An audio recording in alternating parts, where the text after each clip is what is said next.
Vamos a desarrollar dentro de lo que son los grupos motopropulsores para aeronaves, la turbina de gas de aviación y su operación. El propósito es, como siempre, que al finalizar el desarrollo de los temas abordados, los participantes deberán poder demostrar, conocer, comprender y aplicar de manera efectiva los contenidos académicos recibidos y estar en condiciones de ponerlos en práctica durante las operaciones normales, anormales y de emergencia, como una más de las buenas prácticas aeronáuticas que todo aviador debe exhibir y mejorar constantemente. Los contenidos de este primer módulo van a ser una introducción y principios de funcionamiento del motor a reacción, las leyes del movimiento de Isaac Newton,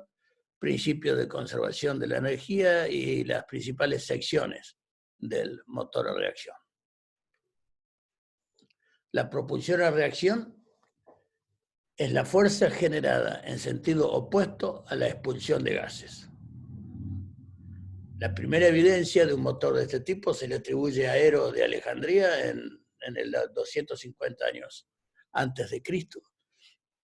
Consistía en calentar una bocha que contenía el líquido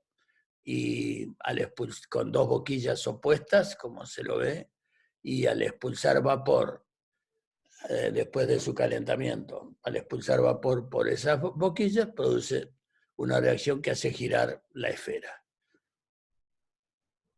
El principio de funcionamiento de los motores a reacción se fundamenta en la tercera ley de Newton, justamente,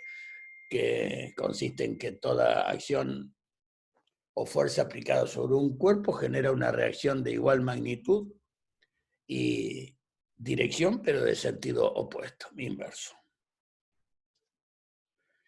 El motor a reacción es un mecanismo mediante el cual entra en combustión una mezcla de combustible y aire, de forma tal que los gases resultantes empujan un objeto en forma directamente proporcional a la cantidad de combustible quemado. Recordemos que las tres leyes del movimiento de Isaac Newton, la primera es la de inercia, todo cuerpo permanecerá en reposo o en movimiento uniforme rectilíneo a menos que otra fuerza desviadora lo afecte. Si yo hago girar centrífugamente un objeto teniéndolo con una soga, si esa soga se corta, quiere decir que yo ya deja de tener el objeto esa fuerza que lo está sosteniendo hacia el centro y va a salir disparado en sentido tangencial según la ley de inercia, porque va a mantener el estado en que se encuentra mientras no se le oponga otra fuerza. La segunda ley de Newton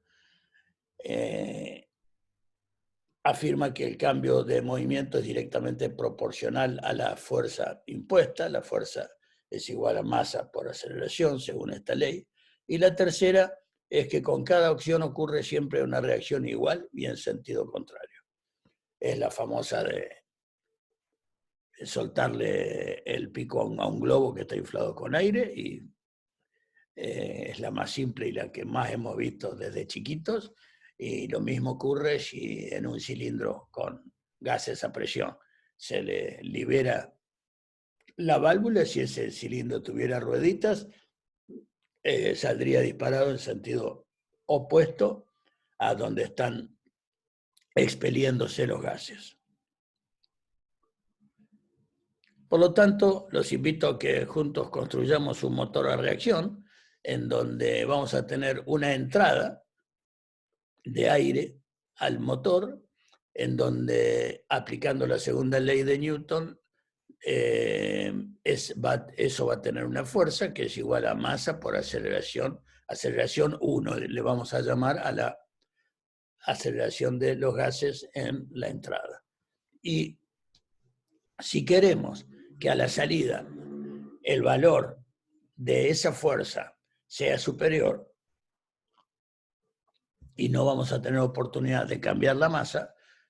tenemos oportunidad sí de cambiar la aceleración de los gases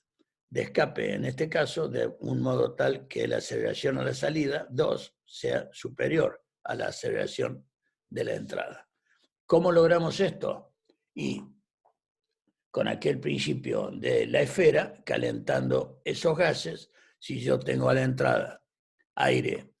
relativamente frío y lo quiero calentar de una manera tal que al expandirse genere una velocidad, una aceleración de esos gases que sea superior a lo que hay adentro, una de las maneras es entrar en combustión, para lo cual necesito una mezcla de combustible y aire. Y ese aire que sea lo más comprimido posible.